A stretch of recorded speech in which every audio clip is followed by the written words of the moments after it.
Good morning, you're back here sa The News Team at kasama po namin sa kauna-unahang pagkakataon. Meron tayong guest. Kasi napakainit ng discussion tungkol sa media corruption. And we have here Mayor Benji Magalong, the leader and one of the leader of the Mayors for Good Governance. Convener. And then, Mayor, you've been called one of the few straight shooters in Philippine politics, no? So I'll ask you about it, how you feel about it later. Pero we're gonna tell you why we're here. We formed this group, kami mga ex-ABS-CBN editors, news heads. So we've banded together because we want also, sana i-scrutinize kung ano na yung media ngayon. Yes. And ang media ngayon ay nasusuot sa isang kontrobersyal na usapin. Dapat ba nababayaran ang media pag kayo'y i-feature o ibabalita? Yeah. At kung kayo ba i-interviewin, dapat ba magbabayad kayo dun sa nag-i-interview? So, yun ang nakalutang ngayon sa social media na pinag-uusapan na mainit ng taong bayan. And I think that we cannot ignore, no, Jing? And mahirap naman na hindi natin pag-usapan yan. Sabi nga nila, media people, journalists, should also engage in reflection, in introspection, and sa lagay natin, we have to review and we have to remind ourselves and our colleagues of the values of our profession and the purpose, the reason why we chose to be journalists. So siguro minsan nalilimutan yun ng iba or may mga di natin alam, naliligaw ng landas, di ba? Dahil sa pangangailangan. Pero ganun pa man, kasi kaakibat po ng katiwalian sa gobyerno, no? Meron ding hindi maganda na nababalita. At ito ay matagal na, Chari, Hindi lang ito ngayon. Yeah. Ito recently. The post of Pasig City Mayor Vico Sotto. Matagal na natin itong pinag-uusapan, tinatry na mahuli, hindi ba? Kami yung nanguhuli noon. Pecha, o nagtanong tayo, bakit ganito ang report, bakit may ganito ang slant. Napakahirap talagang totally sugpuin ang issue na yan, ang violation na yan ng ating Code of Ethics. So, I welcome discussions on this topic, and especially that we have Mayor Benji with us. Siyempre, tatanungin din natin siya, may nag-attempt po ba sa inyo, Mayor, na reporter o personality na singili ng kapalit? Ayan, si Henry sa storya. Oo. Bago siguro sumagot si Mayor, lilinawin ko lang para sa atin lahat. Walang sumingil, walang nagbayad para mag-guest si Mayor Magalong. At itong podcast namin, nililinaw lang po namin, itong podcast po namin galing sa aming mga bulsa. Nirerentahan ho namin itong studio para maka-vent. Dahil kami po retired na lahat, pero gusto pa rin, meron pong bumabagabag sa amin. Yeah. Habang kami na mapayapa ng namumuhay, pero may bumabagabag, like to me pag may nakikita ako, hindi ako makatiis kasi may nalalaman ako na hindi dapat to nangyayari and I have to speak up. Yeah. So, napaka-importante sa amin, Mayor, dahil in this day and age of social media, na ang survival ng traditional media is being challenged. So, all the more we should, uphold the highest standards of journalism. So, maybe we should start with your statement, Mayor. Ano yung experience nyo nga dyan sa media corruption? Unang-una, gusto ko lang bumati ko sa inyo lahat. Shari, Pal, Henry, and Jing, thank you very much po for inviting me dito. Nagulat lang ako na yung pala yung topic natin dito. Hindi, pupuntahan pa natin yung iba. Una lang yan, una lang. Kami muna. Well, Nagbayad po ako pero tubig ho yung binigay sa akin. Tubig lang ho yung talaga rito. At really appreciate na yung ethics ho nila rito. They're very professional. Alam niyo, kaya nga ako nag-umpisa siguro yung naririnig yung ACDC. It's a very common term when I was in the Philippine National Police. Attack and collect. Defend and collect. Siguro, alam nyo rin na may mga na-identify na mga media personalities pagdating sa ganun. No? I myself was a victim. When I was the regional director of the Cordilleras. You know. Bakit meron tayong monthly support, regular support sa mga media, certain media personalities? Sabi ko, sir, para hindi po tayo atakihin. Bakit gano'n? Monthly? Bakit gano'n? Sabi ko. Kasi nung binibigay sa akin, sabi ko, sir, ito, kailangan bigyan natin to kasi maingay ito.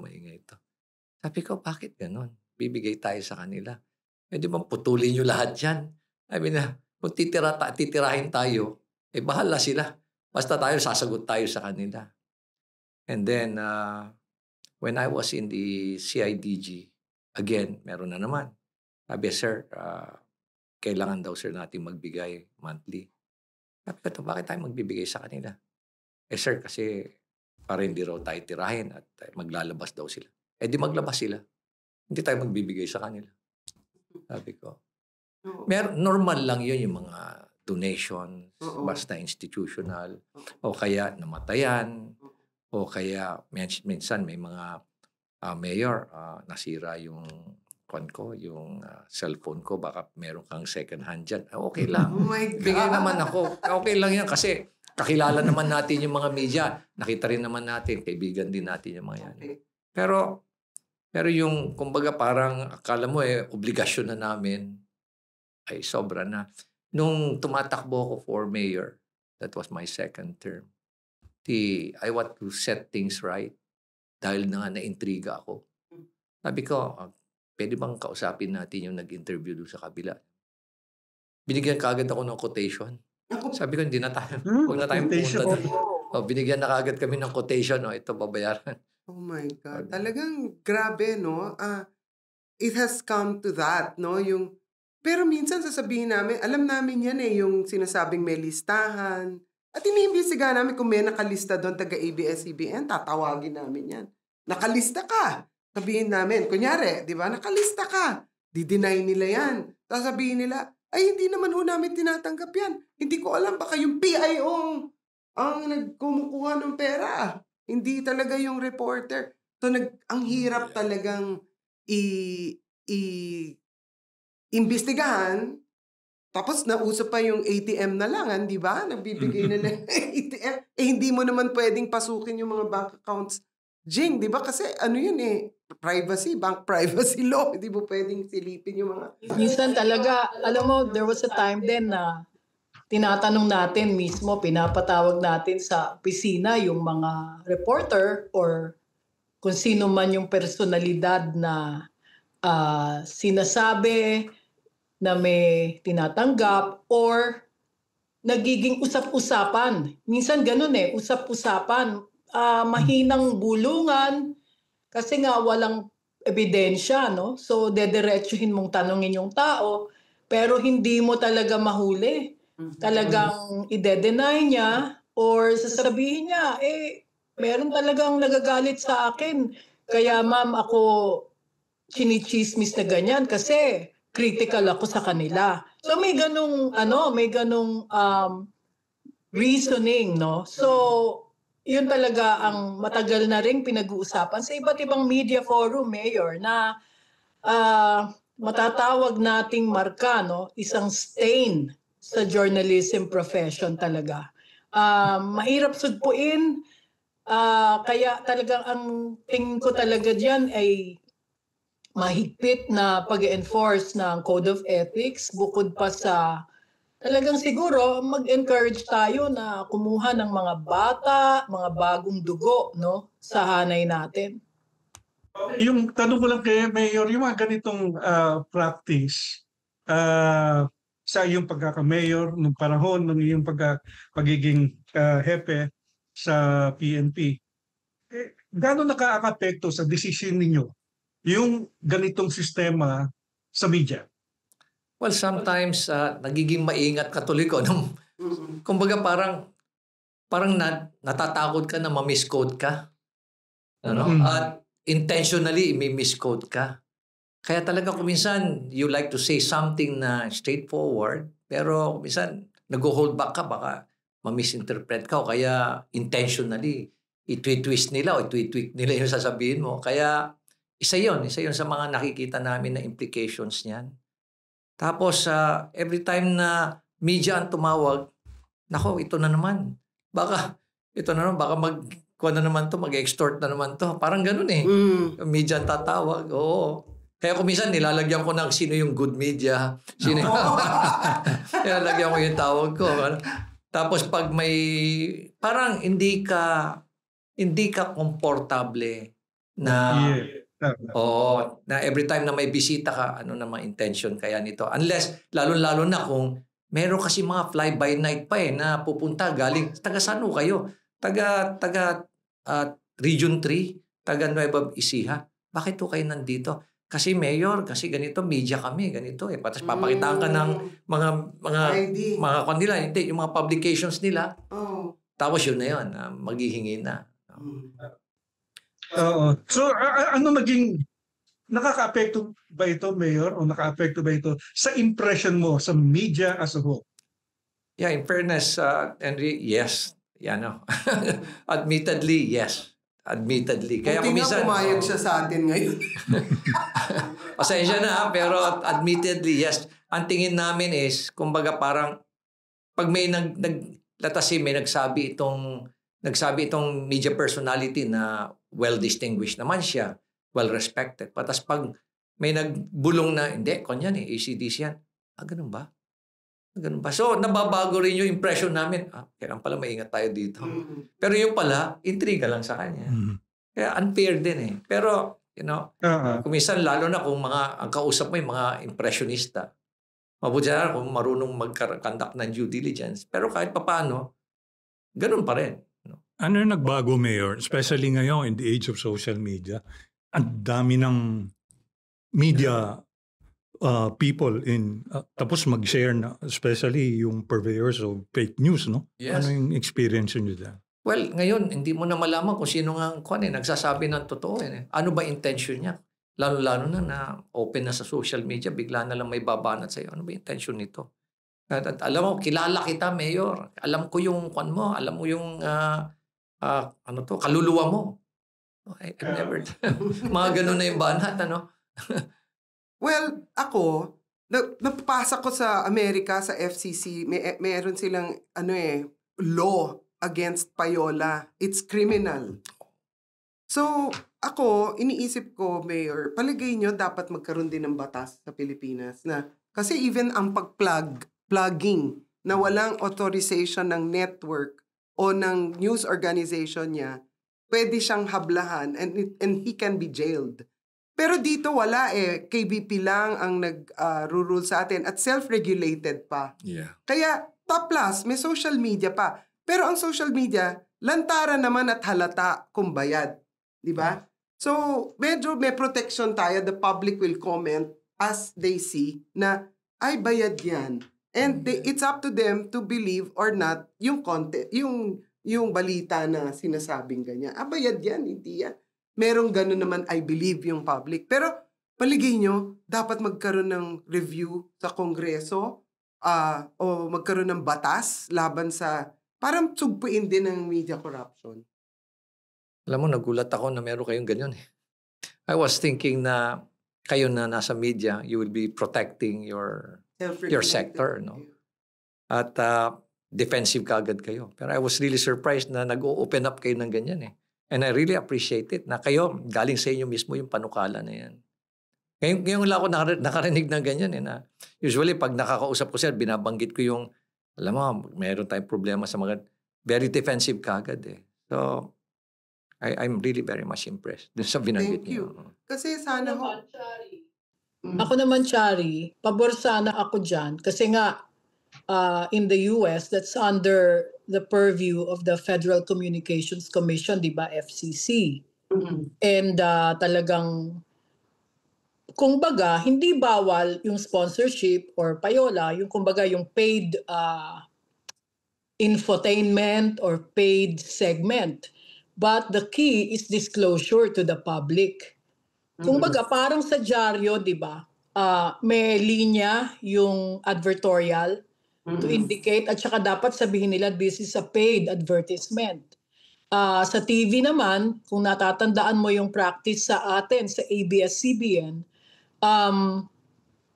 this portion is brought to you by, diba? O kaya inihahandog ang segment na ito ay sponsored by so and so. So kapag kasi alam nyo, siyempre, ang problema ngayon at matindi pa ngayon ang problema ng media sa advertising revenue. Kaya talaga nagkakaroon din ng mga ganyang, sabihin na natin, creative ways no, to get advertising. And ito pong mga advertising companies and the media companies that represent them want more than a spot, want more than a 30-second spot. Kaya nagkaroon ng mga sponsored segments. Matagal na ito, since the 1980s. Pero yun na nga, the key is disclosure to your network, to your organization, and to the public. Now, kung gagawa ng batas, pabor sana ako kung ang gagawa ng batas ay alam nating fair at hindi ito pagsasamantalahan para naman bumuwelta no, sa media at i-curtail ang ating kalayaan sa pamamahayag. So it's double-edged because, pasensya na, I'm still hurting from our experience in 2020. No? So alam naman natin na the law and government offices can be weaponized to run after media organizations that they don't like or that are critical of them. So yun ang gusto kong yun ang gusto kong timbangin sa idea na yan. Ako naman, tama. Wala na tayong tanong tungkol sa media. Siguro nga kailangan talagang silipin. Yun lang, no? Yeah. Talagang imbestigahan, pag-aralan, paano na to magiging sa kinabukasan. And, Mayor, nabanggit mo na rare yung tulad namin na talagang pinapakita kung ano yung problema sa media. Kasi nga, retired na kami. Nasara na rin yung aming mga network dahil din sa politika. Pero, syempre, andun pa rin yung mga kaibigan namin, nagpa-practice ng kanilang craft, pero wala na nga gatekeeping ang tawag namin. Kami kasi dati yung gatekeepers, mga editors. Wala na. Kanya-kanya na. At napaka-open para gawin ang kanilang mga vlog, podcast, na sarili-sarili. So, Mayor, mapunta naman tayo sa inyong area. Ano bang mga forms of corruption that you often see in local government? Well, napakarami. Napakarami. Pero ang pinakamatindi dyan is nandun sa procurement. No? Both supplies and infrastructure. Diyan talaga matindi dyan. Dahil, alam mo, pera ng taong bayan yan eh. Tapos biglang nanakawin lang. Also, it impacts our economy as well from a strategic perspective, no? Hindi nalalaman ng iba na yung ating utang lumalaki ng lumalaki at ang iniisip ng mga tao ay hindi naman nila nararamdaman kung anong implication no sa buhay nila.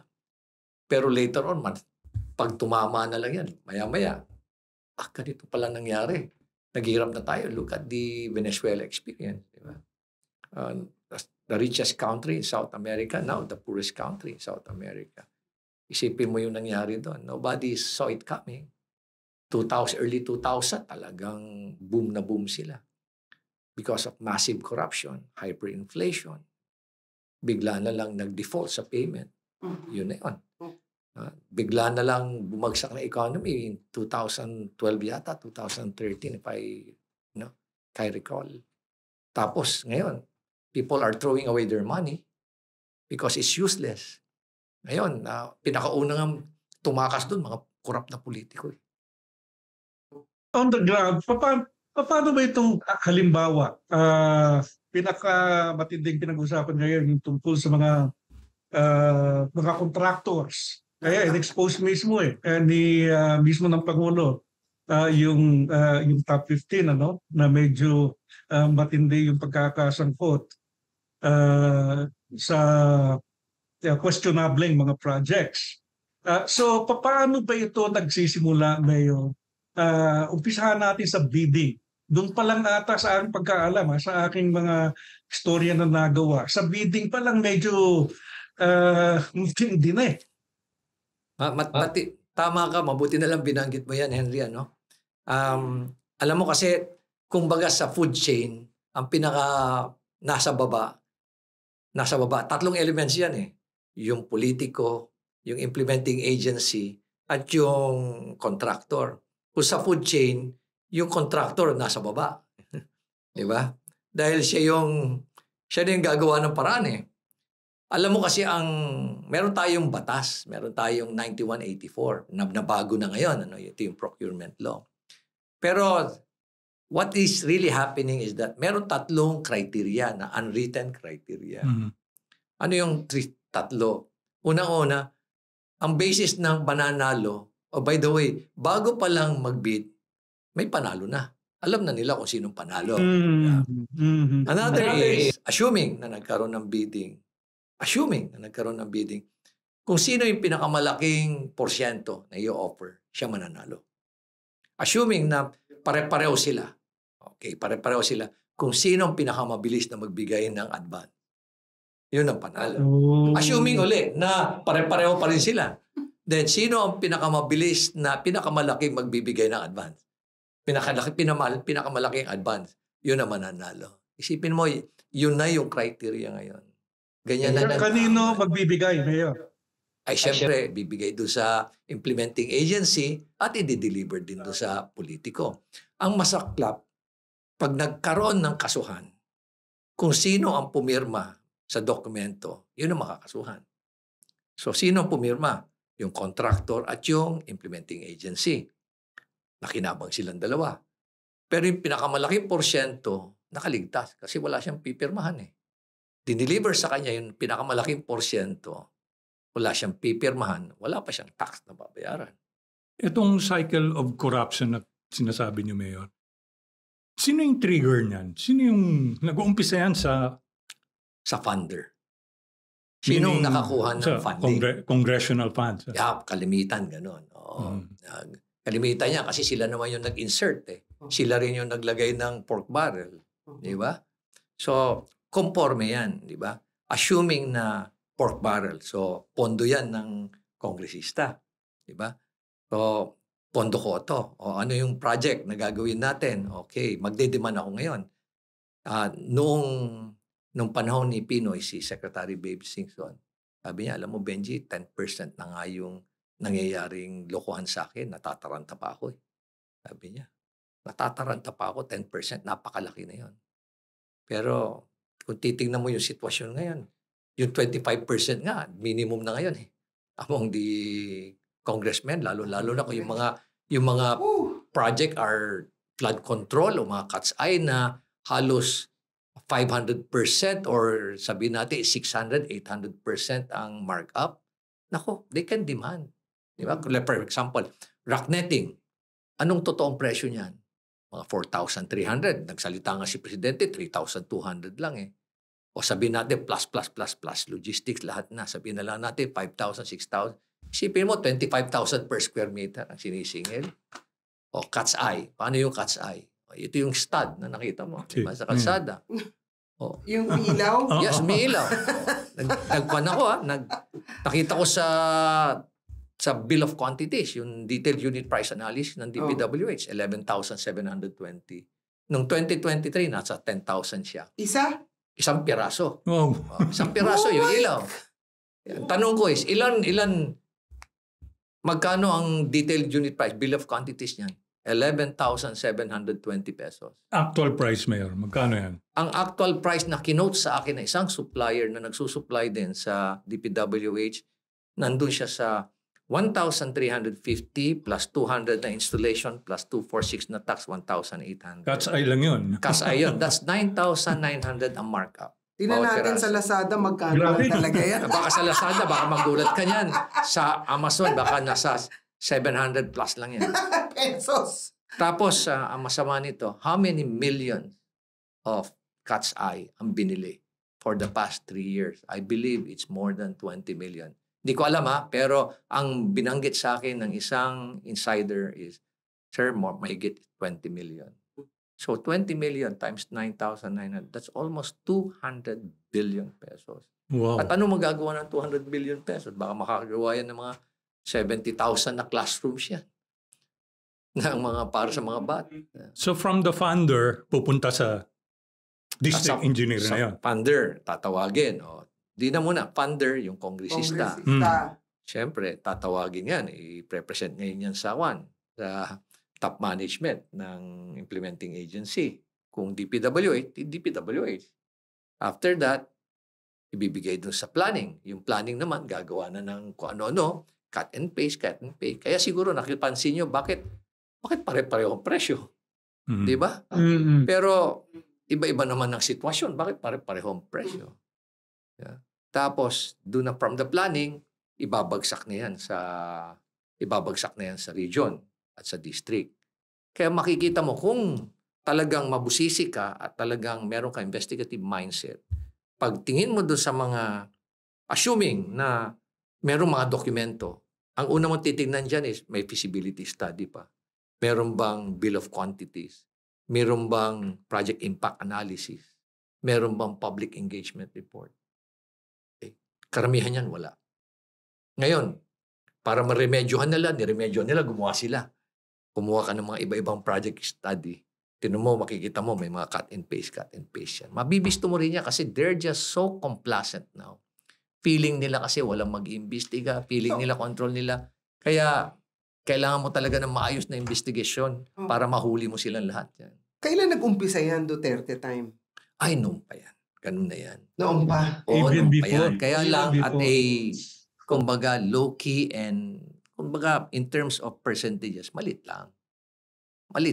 Pero ngayon, sabi nga nila garapalan na. Kaya doon na nagalit si Presidente. Kasi sobra na Ang feedback sa kanya, garapalan na talaga And it's a common.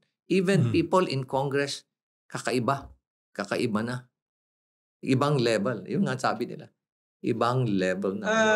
Medyo believe talaga dito kay Mayor dahil napakalinaw at hindi siya natakot doon sa mga sinasabi niya dahil habang sinasabi ni Mayor yun, alam ko talagang galit na galit sa kanya yung ibang mga congressman dahil sa mga pagbubulgar Oo niya. nga, political pressure, Mayor.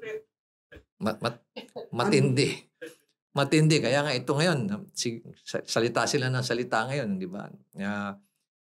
Bakit hindi ka magsalita? Hindi mo banggitin yung mga pangalan. Bakit mo kami dinadabit lahat? Di ba? Tapos kung ano na ng mga atake ngayon ang ginawa. Makita nyo siguro yung post ni Congressman Richard Gomez na talagang very personal yung atake sa akin. At saka may mga lumalabas na baha naman sa Baguio, traffic, Yeah. ganyan. Hindi naman magaling na mayor. Di ba? Hindi, nakikita ko kasi sa social media So, part yan ng mga pressure sa inyo. Yeah, yun din. Katapos sinasabi na bakit hindi ka pumunta rito? Katapos you will be placed under oath. Sabi ko nga, naghihintay nga ako ng notice ninyo Hanggang ngayon, wala pa ako natatanggap. Nagkakantay lang pala si Mayor. At mag-a-attend naman ako. Ilang beses na akong ina-interview at sinabi ko na mag-a-attend ako. With all due respect, pupunta po ako dyan. So handa kayong to name names? Yeah. Sa ano? Hintayin na lang ho natin pag humarap po ako doon na Juan Henry. Jing, pagpunta ko doon, saka na lang ho natin, I'll cross the bridge when I get there. Pwede ba magdagdag kayo po ng security? Kasi isa lang po nakita ko pagsundo ko sa kanya. At napakasimple po ng sasakyan. Sabi ko, asa si Mayor Magalo? Yan?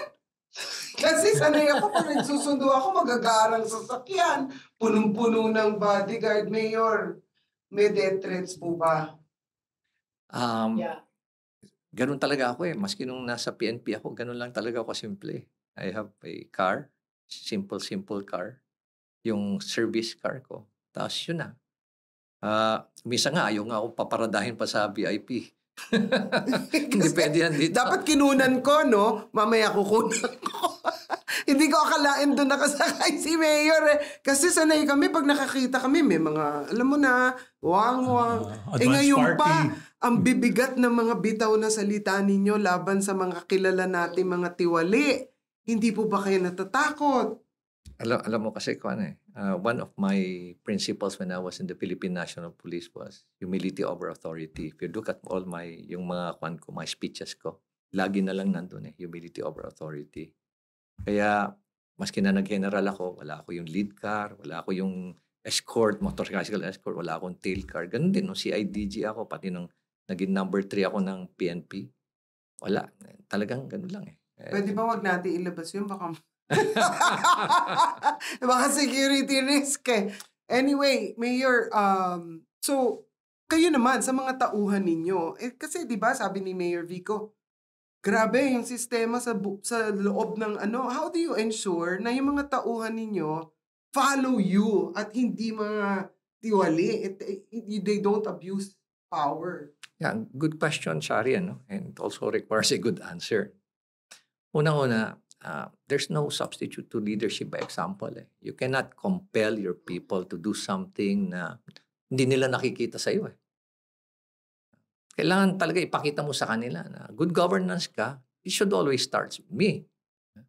Dapat mauna ako. So, para mapilitan sila, makita nila, eventually, marirealize nila na, masarap pala ang feeling. Tapos, it takes time for you to really feel that sense of fulfillment. Pero, nahirapan din ako sa Baguio because nakita ko na ganito pala rito, ang politics pala, ang local government. Yung public service is always linked to politics pala. Pati yung promotion, selection process, appointment process. Mayor, punta ako, ikwan mo kasi ako nagpanalo sa iyo. Patas mga kamag-anak society. Ay. May pag-asa pa ba itong bayan natin? It took some time for me to change the mindset, yes. Alam nyo, Mayor, napaka-special sa akin ng Baguio City, no? Pasyalan niya nung kabataan namin. Pero there was a time na I was turned off. Siguro this was before you were mayor, no? Mga early 2010s. Napakatindi ng garbage problem, ng water problem, and the traffic pollution. The pollution was just unbelievable. Na para bang hindi ko na humaamoy ang bango ng pine trees. So, hindi pa ako bumalik ulit dahil doon.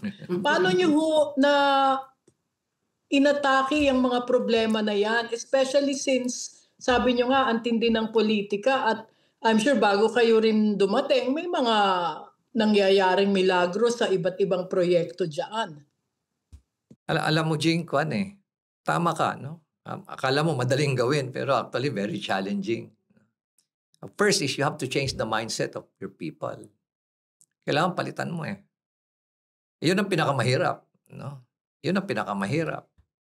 Kaya nga gumamit kami we partnered with certain organizations like ISA ni Sir Jess Stanislao, yung Institute for Solidarity in Asia, para yung sa transformation program namin. We adopted yung iba't ibang mga tools, governance tools like performance governance system. Now, we went into ISO. Ginawa rin namin. Ginawa rin namin yung 5S. Tapos, pinalitan namin yung planning officer. Naglagay kami na talagang planning officer na coming from the academe. No? Very strategic at alam namin na very siya. Talagang, in terms of ethics, mataas.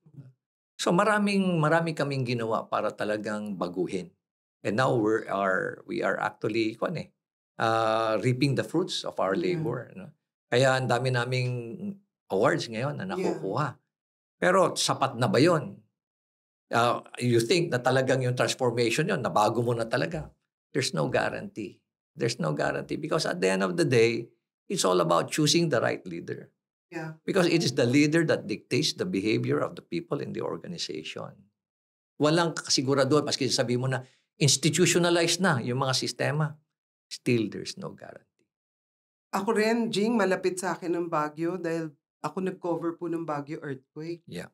I At know. nakita ko doon na marami sa mga gusaling bumagsak ay dahil sa palusot na lang sa city engineer yung mga plano. Hyatt Terraces fell like a deck of cards.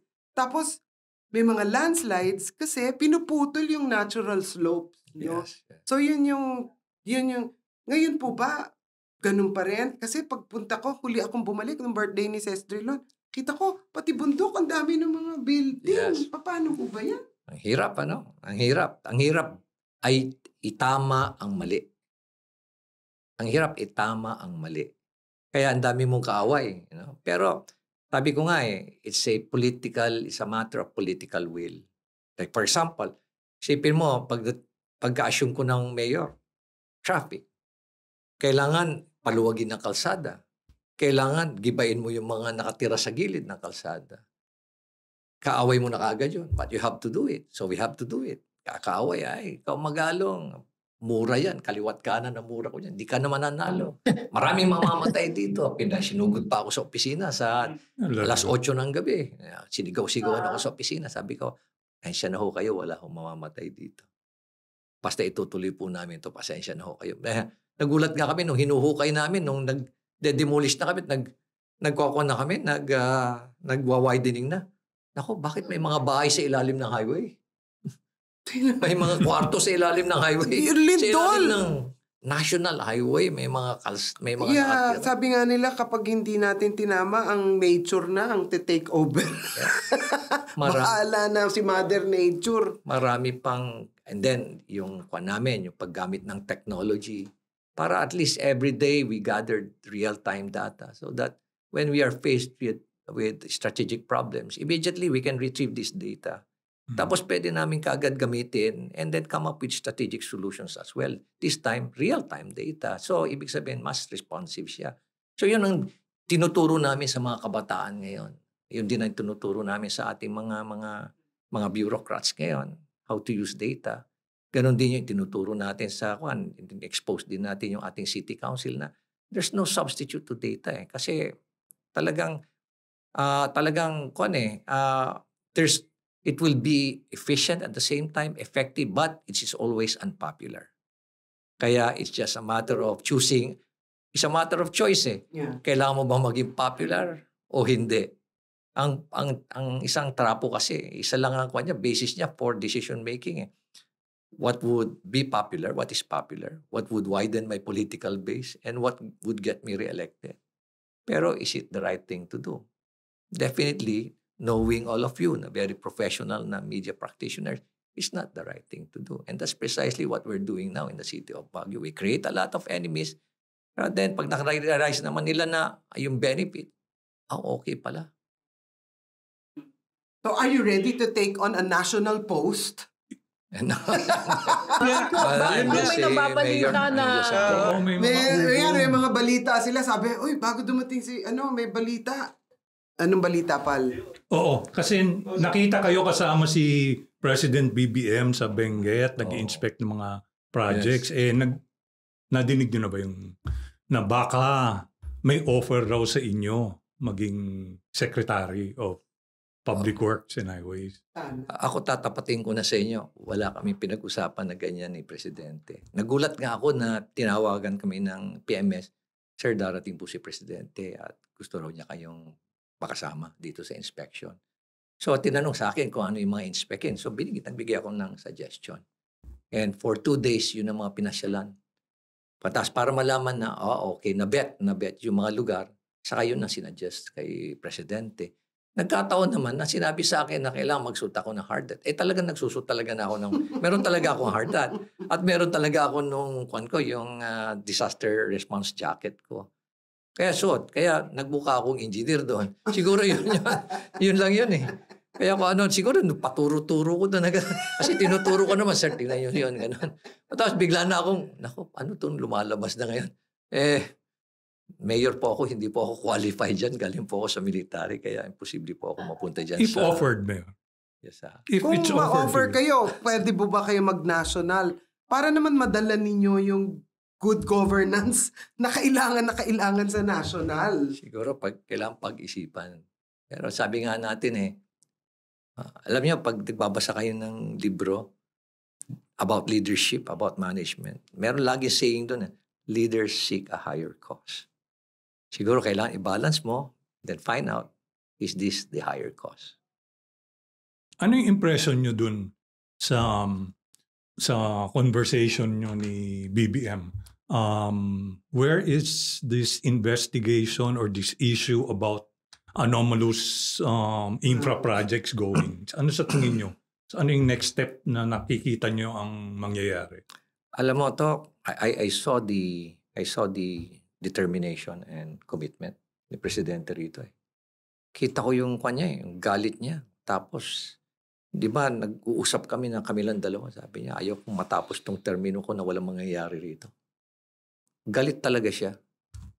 Galit talaga siya. Yeah. Genuinely galit siya. Saka given the current situation sa gobyerno, will a government-led investigation work sa tingin nyo? As long as credible yung maglilid. Marami namang credible na pwedeng mag-lead. And again, it's the leader that will dictate, kung it will be a credible and reliable na investigation. Nangyari naman nung ginawa natin yung nung Mama Sapano, di ba?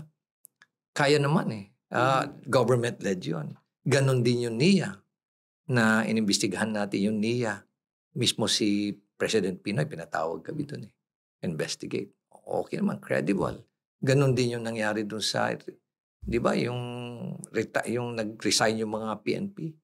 Again, nandun din, credible din yung mga namuno doon. Sila Sir Gibo, kasama ko sila Sir Gibo.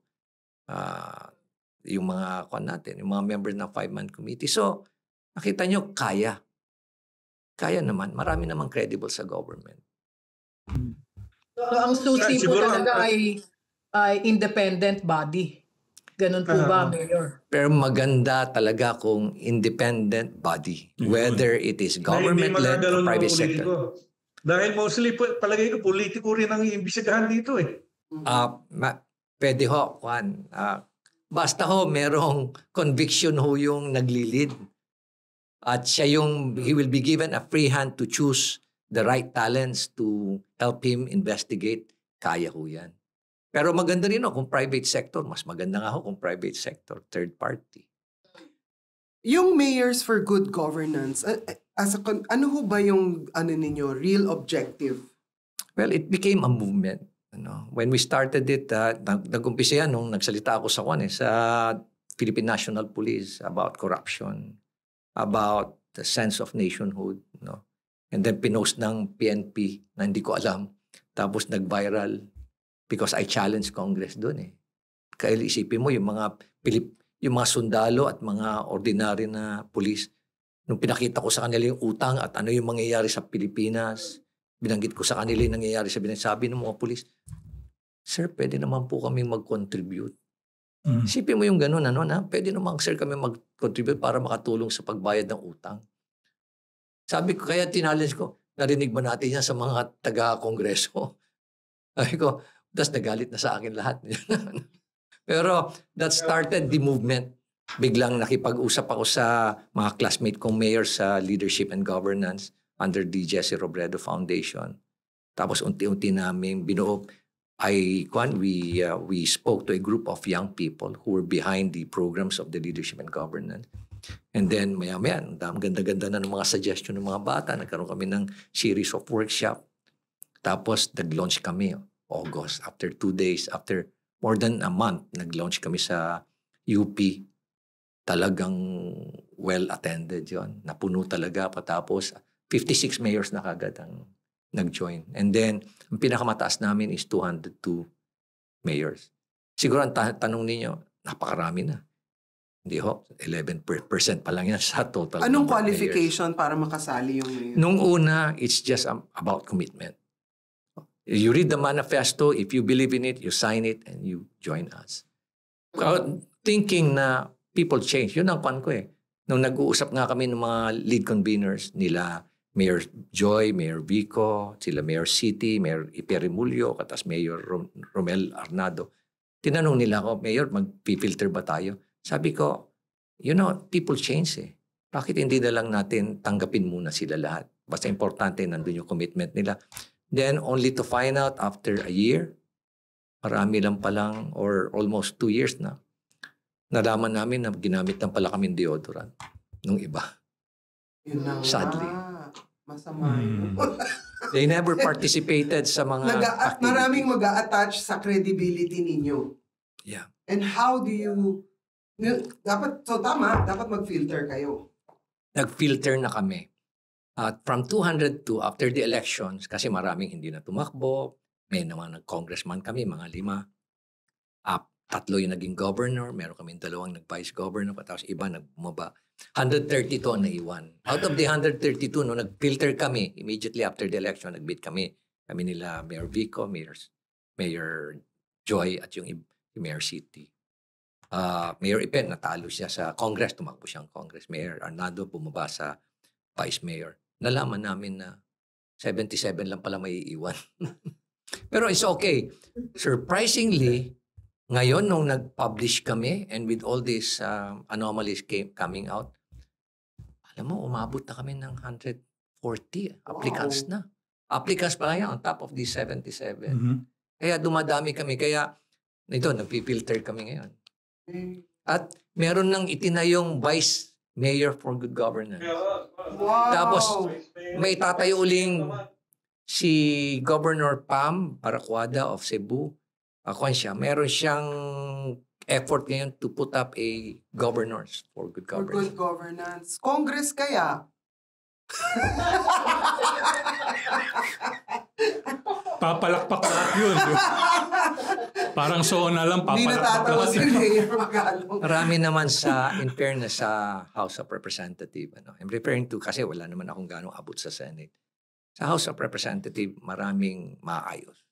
Nakita ko yan kasi sila pa nga yung nagrarara sa akin, pasikreto lang eh. Mayor, pasensya ka na, hindi kami yung gano'ng makapagsalita dahil alam mo naman, papapag-initan kami o kaya mawawalan kami ng gripo, dala rin ng pangangailangan. Kailangan din namin may uwi kaming pondo sa ating mga constituent. Henry. Maraming mga... Yung nabasa niyo ba yung sa Batangas? Yes, oo. Anak ni Loren Legarda, ng ating dating kasama ngayon, Senador.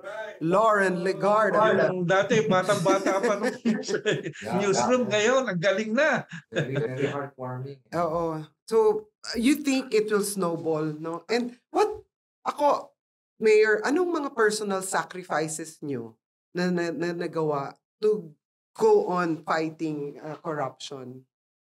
Well, alam mo, despite the fact na may mga threats ka, despite the fact na nararamdaman mo na marami kang kalaban, you're subjected to orchestrated, systematic character demolition. Nangyari sa akin yan, naramdaman ko yan. Cases are being filed against me, left and right. Tapos talagang parang maraming tumatawag sa akin, tama na yan, Benji, at kawawa ka lang dyan. Pero sabi ko nga, I'm not going to give up.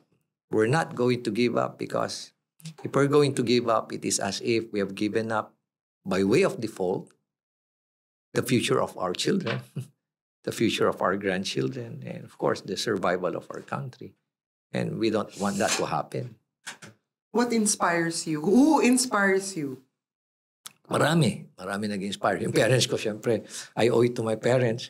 Lalo-lalo na yung father ko who died during lagi niya ako nire-remind yan eh. Benji, do the right thing. Do the right thing. Ganun lagi pati mother ko, 96 years old na siya. They're based in the US, but do the right thing. And of course, may mga officers na talagang nag-inspire sa akin. Isa dyan, si Senator Lacson. Talagang matindi rin yung influence niya sa akin. Congressman Romy Acop. Si General Bong Franco. Yan ang may mga matitinding sa akin. Influence na talagang yung aking mindset kung bakit ako ganito ngayon. They are probably one of the reasons why I am who I am today. I'm glad. I'm so glad. Kayo? Siguro, isa pa dahil palagay ko mahalaga ito na masagot ni General dahil ito nakikita sa social media. Isa sa mga, ang daming mga may mga nagpo-post na ganito Kaya mabuti tanongin natin mismo si General, DDS daw kayo. Yun ang marami akong nababasa na pinapanglaban sa inyo. Yun nga, pag nandun ka sa kabila, ikukuhan ka. Ngayon nga na nagsasalita ako good words about our president. Iba na naman ako. Ano nangyari sa'yo? Bakit nagbago ka na ngayon? Nabago ka na ngayon. May naibigay pa sa'yo. Ganun naman yung atake sa akin. Ano? I always, alam niyo ako, I always do what is right.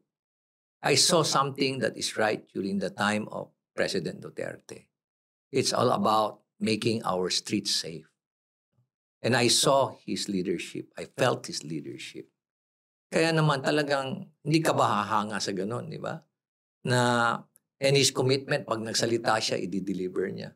Sometimes, I don't agree with some of his policies, di ba? Pero nakita yung sa kabuuan, nakita ko yung talagang intention niya, yung sa loobin niya, yung sincerity niya, no? To create a safe Philippines, especially in combating drugs. Nakita ko. Although, syempre, I don't agree with certain policies like, yung neutralization aspect na inabuso naman ng iba't ibang mga membro ng Philippine National Police, di ba? Kaya ako yung oversight noon at talagang hindi ako pabor. But nonetheless, on the part naman ng ating presidente, nakita ko rin something that is right. Itong pinaglalaban ko na korupsyon na, if you remember when I started this, sabi nga ni President and ni Senator Lacson, Benji, don't get frustrated in the fight against corruption. When you look behind you, there's nobody out there fighting with you. And I felt that during the initial stage ng campaign, ng crusade na to. Pero, hirap na hirap kami to raise awareness. Every time I talk about corruption, lalo-lalo na or good governance, especially when I'm invited to speak before politicians at mga bureaucrats at mga private sector. At the end, pag binanggabanggit na ako ng good governance, ang nakikinig na lang sa akin, yung mga private sector na lang. Yung iba, yung mga politiko, nagbabasa na lang. Karamihan ng mga politiko, nagbabasa na lang ng cellphone. At bureaucrats, nakakalungkot isipin Pero nung itong nangyari na to na SONA, kumbaga parang nag-market kami, may growth. Pero nung dahil dito sa SONA na mahiya kayo at biglang tumaas yung awareness sa corruption. Kaya ako, tuwan-tuwa ako, and I saw yung sincerity naman ng ating presidente na something should happen. Hindi ko papayagan na matatapos tong termino ko. Yun ang sinabi niya sa akin. Dinig ko yan, sa akin niya sinabi yan. So, dapat walang politika pag tinusog po ang corruption. Di ba? Parang lahat to problema ng buong bansa to. Hindi naman to problema lang ng isang party. Yeah. This is rotting the very core. Ang problema, mga politiko ang involved Yun na nga. Pero dapat ang tao, ako nga sa akin bukid, pinapaliwanag ko sa kanila, bakit, ano ba daw yung issue tungkol doon sa mga, at kay Diskaya? Bakit ba tinitira? Magara naman daw talaga at kamangha-mangha naman talaga daw yung kayamanan. So, edukasyon, kailangan, I believe, kasi hindi ka hanga-hanga yung ganong klaseng yaman. Sabi ko, huwag kayong humanga sa mga ganyan. Ang hangaan nyo yung may prinsipyo. Yeah. Pero mahirap mahirap ipaliwanag yon. Tayo nga, Jing, Henry, Pal, alam nyo to, pag ang topic natin, corruption, bagsak ang ratings natin. Di ba? Pag ang issue natin tungkol sa illegal firearm safety, bagsak ang ratings natin. And social media made it worse. Yeah, umabaw ang usapan. Masyado lalong naha-highlight ang luxury, there's the aspirational aspect to it na yung mga tao na nagsasabi na, ay, nakabili ko ng ganitong relo, o ay, may bago akong sasakyan. Actually, hindi ko maintindihan ba't nila yung pinopost sa social media nila, di ba? Dahil sa totoo lang, baka nga maka-attract pa sila ng magnanakaw or kidnapper, sobra nilang yaman. Pero yun na nga, it's I don't know why our society has evolved into this na masyado tayong impressed sa material wealth, di ba? Social So media. kailangan talaga, tama din si Mayor din na it's not just leadership but it's a change of mindset, no? Yeah. Na hindi yan ang mahalaga, hindi yan ang we have to look at what is essential, what is important in our lives. Kaya politiko ka man, or a private citizen, or just an ordinary, wage earner or an ordinary worker. Ako naman Yeah. natatakot at natutuwa sa mga nangyayari. Nakakatakot dahil una, isa-isahin natin yung impeachment, hindi natuloy. Pagkatapos nandun yung isabong, yung mga pinatay. Tapos pupunta na itong corruption. Tapos ito naman, pag-involve ng media sa corruption, parang nakikita po sunod-sunod lahat na ata ng aspeto ng lipunan ay involved sa corruption o kaya violence. At talagang namamangha, natatakot na yung mga tao. Parang lahat naman, kahit mga Pilipino na nakakausap ko rito sa Canada, ano ba, may pag-asa pa ba tayo? Yun ang Oo, yun ang tanong. Ano ba nangyayari sa atin? May pag-asa pa ba tayo? Nakakatuwa dahil nangyari itong naging viral itong issue ng Vico, Corina, Julius. Namulat yung mga tao. Of course, nagtatanong ng tao, totoo nga ba? Gagayin sa iyo, Chari, di ba? Ang tanong siya, totoo nga ba yan? Pero at least, alam naman natin lahat, tayo lahat ay media practitioner, si General ay na-experience din yan bilang general, bilang politiko, yung corruption sa media. So at least, aware na yung mga tao ngayon. Nakakatuwa nga dati, pag nagsasalita ang journalist o media laban sa politiko, ang tao nakaside sa media. Oo nga, tama siya ako. Ngayon, parang baliktad ata. Nagsalita yung politiko laban sa isang media man o sa dalawang media man, lahat ng nababasa ko dito, nakakampi yung tao sa politiko. Siguro, okay na rin. At least aware yung tao. Nag-uumpisa nila na nilang ma-discern kung anong dapat paniwalaan. At siguro nare-realize nilang media na, isa itong sangkot sa ganitong klaseng usapin, pero lahat tayo tinamaan. Kaya maraming media man ang nagsasalita rin ngayon. So somehow, okay na rin.